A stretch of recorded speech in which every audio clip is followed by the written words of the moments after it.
The Green Bay Packers have signed someone in free agency, and better yet, they've also signed a cornerback. This news just broke earlier this morning that the Packers are agreeing to terms with former Chargers free agent cornerback Benjamin St-Juste on a 2-year, $10 million deal with some upside to $10.5 million. So the Packers finally make a move this morning in free agency after letting a lot of players go yesterday. And like I said, better yet, that they're adding a cornerback in this room. We're going to break it down in today's show. Do me a favor, go down and click that subscribe button. You can stay in the loop with everything Green Bay Packers during this offseason, primarily during free agency.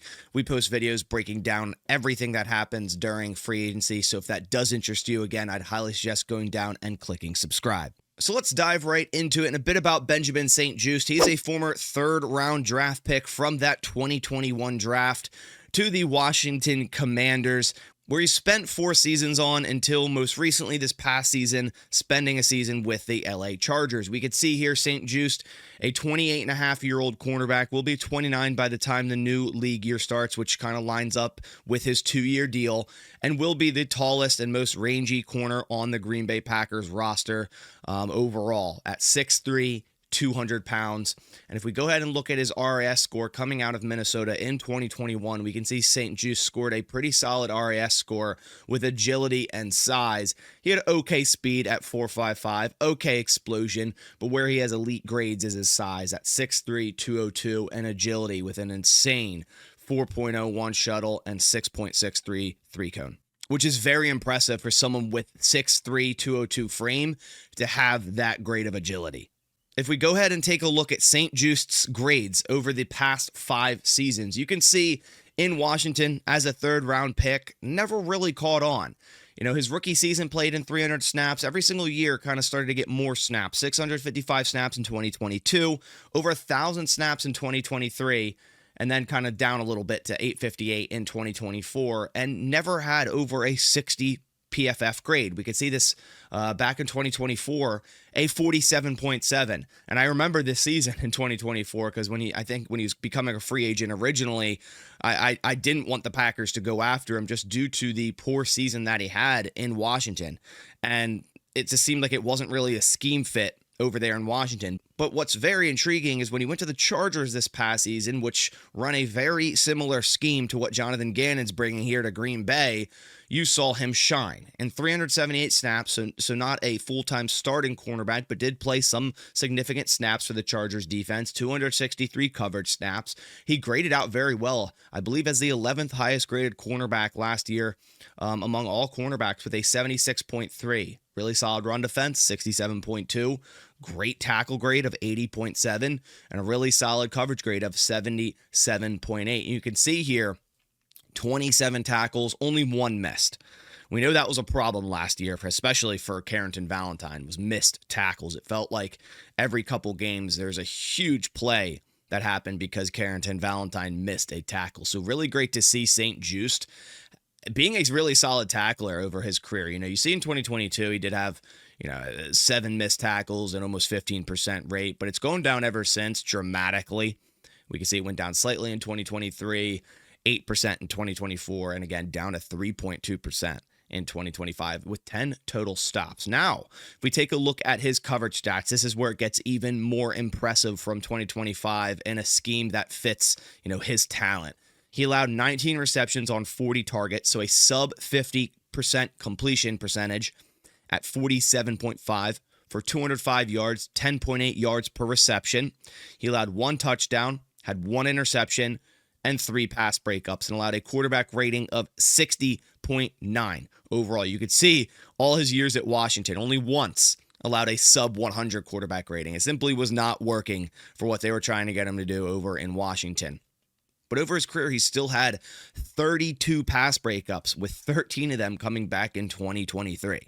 Now, he does have some versatility, but he's going to be a boundary cornerback for the Green Bay Packers. The Chargers played him primarily boundary, as did the Commanders, but the Commanders played around a little bit with St-Juste playing some nickel back in 2023. Also played him in the box some in 2023, and that's probably why he has so many pass breakups. But, he has some versatility, but I'm glad the Packers added a boundary corner, a pure boundary corner, because that's where he is at his best. He's a 6'3", 200-pound, physical boundary cornerback, and that's exactly what the Packers needed to add in this free agency.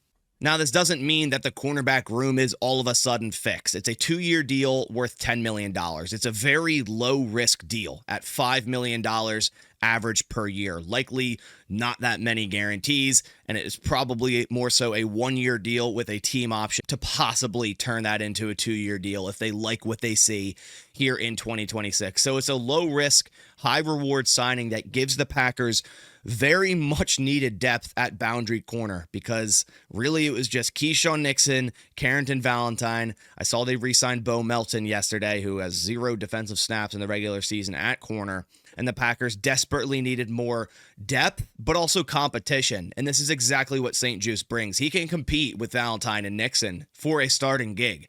Now, again, this doesn't completely fix the cornerback room. I still think the Packers need to go out and draft a boundary cornerback high in this draft. Now, of course, they don't have a first-round pick, but between rounds 2 and 4, I think the Packers still need to go and draft a boundary cornerback. And as I was editing this video, just more news comes out regarding the Green Bay Packers cornerback room.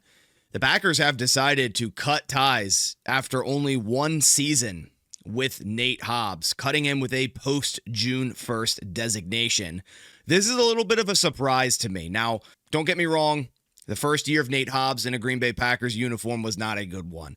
He suffered multiple injuries, one during training camp, I believe re-injured it earlier in the season, and then had an injury to end the season. And in between that was stretched between outside cornerback, nickel cornerback, never really caught on, didn't really see significant snaps with the Green Bay Packers. But we have to remember, the Packers signed him to a 4-year, $48 million deal, $12 million average per year, just last free agency, which a lot of people had issues with that to begin with, which I guess your point was definitely valid at this rate, because the Packers cut ties with him after only, and you could see his contract, was only going to get more expensive. For 2026, his cap hit was slated to be $12.8 million. For 2027, it was slated to be $14 million. And 2028, $14.7 million.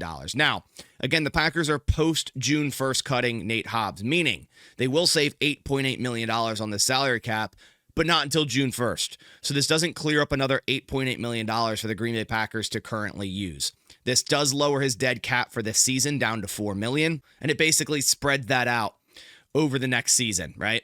So if they were to cut him pre-June 1st, they'd save really nothing on the salary cap, so this is why they're doing post-June 1st. And they'd incur that full $12 million dead. But instead, with post-June 1st, you're splitting that out between 3 seasons. That $12 million is being split out between 3 seasons. And after June 1st, you will have $8.8 million, which again will help the Packers to reach extensions with players like Watson, Kraft, and Wyatt. Now, again, this is a little bit of a shock to me, but the Packers signing Benjamin St-Juste this morning, makes sense that they're trying to rebuild the depth in that cornerback room. They already have Javon Bullard at nickel. Nate Hobbs has kind of felt like the odd man out. Didn't play well on the boundary. Bullard took a huge step up in year 2 at nickel. Where does Nate Hobbs really fit in at $12 million cap hit? That's the thing. He really didn't. And the Packers went and signed Benjamin St-Juste. I still expect them to go draft a cornerback within, rounds 2 to 4 and continue to build that cornerback depth. But just after 1 injured season, Nate Hobbs is on his way out. Now, in terms of what this does to the salary cap, before this signing, the Packers had over $30 million in cap space, and we're kind of sitting here wondering, are they going to make a move? Now, this isn't a big splash by any means, and because of that, won't get factored into compensatory selection formulas. But we saw the Packers cut Elton Jenkins yesterday. That cleared up a lot of room, put them above $30 million in cap space. Now, this isn't the official deal for St-Juste. I just kind of wrote one up for a 2-year, $10 million deal and kind of what I feel the cap number will be year 1, and I have that set at $4.3 million. So even signing Benjamin St-Juste, the Packers still have around $30 million in cap space. We saw Quay Walker leave in free agency yesterday to a massive deal to the Raiders. We've yet to see Rasheed Walker or Romeo Doubs sign anywhere, but Quay Walker will likely net the Packers a 5th-round compensatory selection. So the Packers may stay put and not sign any big outside free agents, and may use a lot of this money to extend Tucker Kraft, Christian Watson, Devontae Wyatt, which I'm all for. I want the Packers to net as many possible compensatory selection picks for 2027 as possible, with them not having a first-round pick. But overall, I'm very happy with this signing. It's not the big splash signing that maybe some people were expect, but I think it's a very low-risk, high-reward type signing. And last year was a good telltale sign of why St-Juste can work for this Packers defense, because again, the Chargers run a very similar scheme, and he'll fit. And he'll fit in this defense, and he'll add that much-needed depth and competition to the cornerback room. I really appreciate you guys coming by to the video. If you did like it, please leave a like down below. It helps support the channel a ton. But I'll catch you on the next one, and as always,